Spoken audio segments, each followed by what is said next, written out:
Je te propose d'imaginer un petit concept. Je vais te dire plusieurs 10 et tu vas me dire s'ils existent ou pas. D'accord. 10 enculiques. 10 enculiques. Ouh la vache. Oh, j'espère que c'est faux, sinon c'est douloureux, non? C'est faux. Ouf.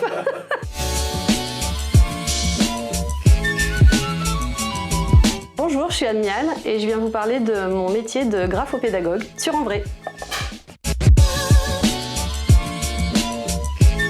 Je suis professeure des écoles, donc institutrice, depuis 20 ans. Et dans le cadre de mon métier, j'ai eu plein d'élèves en difficulté avec l'écriture. Et donc il y a 4 ans, j'ai décidé de me former auprès d'une association spécialisée qui s'appelle l'association 5E, qui est spécialisée dans l'enseignement de l'écriture pour les élèves, pour les étudiants, pour les enseignants. Et donc j'ai été certifiée comme graphopédagogue et je me suis installée sur Clermont en ouvrant mon cabinet libéral pour aider tous les gens qui ont des problèmes avec leur écriture. C'est une rééducation d'écriture. Pour faire un parallèle, c'est comme l'orthophoniste qui voit arriver souvent des enfants en difficulté de lecture. Elle va leur faciliter la vie pour lire. Ben, moi, c'est les difficultés d'écriture. Je vais leur faciliter la vie pour écrire. Alors les difficultés d'écriture, c'est soit parce qu'ils sont pas lisibles. Donc souvent là, c'est plus les enseignants qui vont alerter les familles en disant c'est plus possible quoi. Je peux plus lire.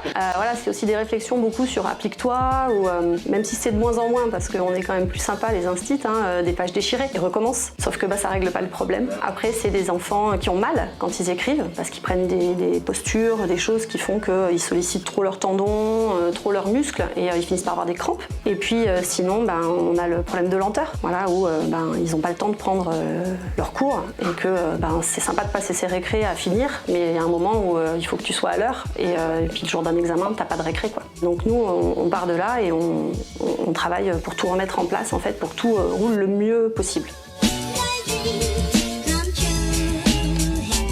Alors comment ça fonctionne? C'est des séances individuelles. Je reçois donc un élève, même s'il est jeune ou pas. On fait une première séance où on fait connaissance, on fait le bilan des attentes qu'ils ont, des soucis, de pourquoi ils viennent me voir. J'ai fait écrire, mais pas trop. Je suis quand même gentille sur la première séance. Et puis on se revoit après où j'ai analysé la totalité des éléments que j'ai et puis je prépare un petit plan, voilà, pour qu'on puisse travailler ensuite ensemble au fur et à mesure des séances.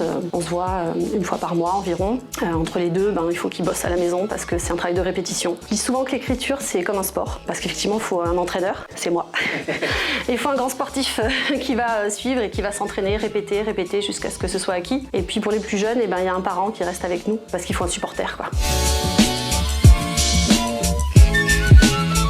À partir de la moyenne section, on commence à avoir des enfants dont les maîtresses alertent les parents sur la tenue de crayon, sur les difficultés de graphisme. Dès ce stage-là, on peut commencer à travailler sur des postures, des gestes. Alors c'est plein de petits jeux, des jeux rigolos, on travaille sur la mobilité des doigts, sur le déplacement du bras, et puis ensuite on s'attaque aux gestes. Les tout premiers, parce qu'en fait ils l'apprendront dans leur classe avec leur maîtresse, mais pour qu'il y ait de bonnes bases. Ensuite on a aussi des adultes, alors jeunes adultes, les étudiants, parce que la prise de notes se fait beaucoup sur ordinateur, beaucoup de travail sur ordinateur, et puis au moment de passer les examens, on retrouve un crayon, un papier et il faut gratter pendant 4 heures et là ça fait mal. Donc on retrouve ces étudiants-là aussi, des adultes qui passent des concours pour les mêmes raisons. Dans le travail au quotidien, ils n'écrivent plus autant et puis quand il faut plancher plusieurs heures, ça devient trop dur. Et puis on a aussi toute la part rééducation fonctionnelle avec des gens qui ont fait des AVC ou qui ont eu des accidents de la vie, qui fait que soit une hémiplégie, soit la perte d'un membre supérieur oblige soit à rééduquer, soit à changer complètement de main et donc il faut réapprendre à écrire.